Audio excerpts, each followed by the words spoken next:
Hello everyone, welcome to master cherry mom YouTube channel. So आज का जो video है वो है HSG टेस्ट के बाद कितने दिन तक ब्लीडिंग होती है। ठीक है, तो वीडियो को स्टार्ट करने से पहले चैनल को सब्सक्राइब कीजिए, वीडियोस को लाइक करिए और शेयर करिए। तो चलिए स्टार्ट करते हैं। HSG टेस्ट के बाद कितने दिन तक ब्लीडिंग होती है। तो सबसे पहले तो HSG टेस्ट होता क्या है? ये एक हिस्टोसैल्पिनोग्राफी टेस्ट होता है। ये एक एक्सरे टेस्ट होता है जिसमें एक्सरे लिया जाता है फेलोपियन ट्यूब्स का, यूट्रस का, यूट्राइन कैविटी को चेक किया जाता है और यूट्रस का किया जाता है। ये क्यों होता है? ये इसलिए किया जाता है अगर कोई कंसीव करने का ट्राई कर रहा है, कोई प्रेगनेंसी का ट्राई कर रहा है और अगर प्रेगनेंसी नहीं हो पा रही है तो डॉक्टर HSG टेस्ट रिकमेंड करते हैं ताकि वो देख सकें कि जो फेलोपियन ट्यूब्स हैं वहां पे ब्लॉकेज तो नहीं है, यूट्रस जो कैविटी है वहां पे कोई स्कारिंग तो नहीं हो रखी। स्कारिंग मीन्स कोई जख्म तो नहीं हो रखा है, और जो एंडोमेट्रियम लाइनिंग के आगे अंदर है, यूट्रस के अंदर एंडोमेट्रियम थिकनेस जो होती है, लाइनिंग जो होती है वो ठीक है कि नहीं है, ये देखा जाता है इसमें। ठीक है, अब ये कैसे किया जाता है, इसका प्रोसीजर क्या होता है? आपका जिस दिन HSG टेस्ट होता है आपको बुलाया जाएगा और आपको खाली पेट जाना होता है। जब मेरा टेस्ट हुआ था तो मुझे खाली पेट में गई थी, मैंने कुछ भी खाया पिया नहीं था और उन्होंने मुझे एक टैबलेट दे दी थी मेडिसिन। वो पेन किलर ही होगी और थोड़ा सा सिडेटिव, उसमें नशा भी था।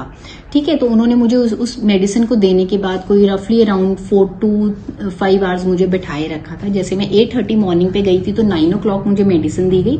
फिर मेरी टर्न जो है वो आई थी 1 o'clock के अराउंड, तो मुझे ऊपर लेके फिर गए। और उसके बाद वो क्या करते हैं, सबसे पहले तो वो आपको कहेंगे कि आप अपने अंडरगारमेंट्स रिमूव करिए, अपना बॉटम का रिमूव कर दीजिए। ठीक है, और उसके बाद वो आपको लेटने के लिए कह देते हैं, तो मैं लेट गई थी। उसके बाद एक कैन्यूला होता है, it's a kind of a syringe kind of कह लीजिए, कैन्यूला होता है, उसमें डाई एक सॉल्यूशन होता है, उसको डाई कहते हैं, उसको डाला जाता है उसके थ्रू। जब उसको डाला जाता है तो वो आगे आगे जैसे जैसे वो सोल्यूशन आगे आगे जाता रहेगा वैसे ही एक्सरे मशीन में वहां से वो एक्सरे लिया जाता है। अगर कहीं पे भी ब्लॉकेज होगा तो फेलोपियन ट्यूब्स में, जैसे फॉर एग्जांपल एक ट्यूब ब्लॉक है या फिर दोनों ट्यूब्स ब्लॉक्ड हैं, तो एक्सरे में वो चीज आ जाती है कि यहाँ पे ब्लॉक है। अगर नहीं ब्लॉकेज होगी तो ओवरीज वगैरह, fallopian tubes, everything will be clear in the x-ray. Okay, और इसमें यह भी देखा जाता है कि यूट्रस के अंदर कोई स्कारिंग तो नहीं है, जख्म तो नहीं है, कभी आपका कोई DNC हुआ हो, कोई C सेक्शन पहले हुआ हो या फिर कोई प्रॉब्लम, कोई सर्जरी हुई हो, तो उसकी वजह से कहीं पे जख्म तो नहीं है जिसकी वजह से ये हो रही है चीज कि आप कंसीव नहीं कर पा रहे हैं। ठीक है, तो ये ऐसे किया जाता है। अब इसमें पेन कितना होता है, एक तो ये डिपेंड करता है बॉडी टू बॉडी। जैसे जब मेरा टेस्ट हुआ था ये, तो पेन था पर इतना नहीं था, मैंने उस चीज को बर्दाश्त किया था। ठीक है, तो बेरेबल था वो पेन। कईयों को हो सकता है ज्यादा भी हो, कईयों को हो सकता है कम भी हो। हाँ, अगर आप एनेस्थीसिया के थ्रू ले रहे हैं ये टेस्ट तो आपको कुछ भी पता नहीं चलेगा कि दर्द है कि नहीं है। ये डिपेंड करता है आप पे और आपके डॉक्टर पे कि वो आपको मेडिसिन के थ्रू करवा रहे हैं कि एनेस्थीसिया देना चाह रहे हैं या फिर आप कैसे करवाना चाहते हैं, ये प्योरली आप पे डिपेंड करता है। ठीक है, उसके बाद बात आती है कॉस्ट की। तो मेरा जब ये टेस्ट हुआ था तो मेरा हुआ था 2000 रुपीज का। अब ये सिटी टू सिटी भी वेरी करता है, लैब टू लैब भी वेरी करता है। ठीक है, तो इट ऑल डिपेंड्स कि आप कौन से सिटी में है, कहाँ जा रहे हैं, कौन सी लैब में जा रहे हैं। अब इसके बाद आती है बात कि ये कब होता है, ये कब किया जाता है। जैसे आपका फर्स्ट डे आता है मेंस्ट्रुअल साइकिल का, जैसे फर्स्ट डे है तो ये first, second, third, fourth, fifth days, 5 days आप साइकिल के छोड़ दीजिए।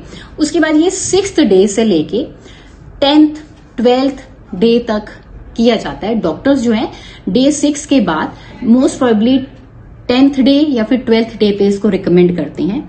उससे डिले इसलिए रिकमेंड नहीं करते हैं कि फॉर एग्जाम्पल अगर आपका ओव्यूलेशन का टाइम है 14th डे का, 12th डे का, और अगर आप अपने पार्टनर के साथ इन्वॉल्व हैं तो अगर कंसेप्शन हो जाए तो उसके बाद अगर HSG टेस्ट किया जाएगा 20th डे पे तो वो उस चीज को इम्प्लांट नहीं होने देगा और उससे आपको प्रेगनेंसी नहीं होगी। तो इस वजह से इसको day 10th, day 8th, 10th, 12th में किया जाता है। अब इसके बाद ये आती है बात कि कितने दिन तक ब्लीडिंग होती है HSG टेस्ट होने के बाद।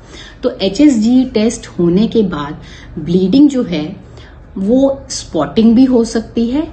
स्पॉटिंग मीन्स हल्की सी 2-4 बूंदे आप कह लीजिए कि स्पॉटिंग हो गई आपकी अंडरगारमेंट पे, या फिर आपने पैड, सैनिटरी पैड यूज किया है तो उस पे 2-4 आपके स्पॉटिंग हो गई ब्लड की, ठीक है। या फिर कईयों को उससे थोड़ी ज्यादा भी हो सकती है, लेकिन ये ब्लीडिंग जो है ये सिर्फ 1-2 डेज की ही होती है। वैसे तो 1 डे की ही होती है, लेकिन अगर आपको ब्लीडिंग ज्यादा हो रही है और 2 दिन से ज्यादा है, बहुत ज्यादा हो रही है और हो ही रही है 2-3 दिनों से, तो प्लीज आप डॉक्टर के पास जाइए, क्योंकि सिर्फ 1 दिन की ब्लीडिंग और स्पॉटिंग नॉर्मल होती है, उसके बाद ये चीज ठीक नहीं है। जब मेरा HSG का टेस्ट हो गया था, जब मैं घर आई थी, तो मुझे जो है ब्लीडिंग बिल्कुल नहीं हुई थी, यहां तक कि मुझे स्पॉटिंग भी सिर्फ हल्की सी हुई थी, उसके बाद मुझे स्पॉटिंग भी नहीं हुई थी। तो ना तो मुझे ब्लीडिंग हुई और ना मुझे कोई कंटिन्यूटी में कोई स्पॉटिंग हुई, ठीक है।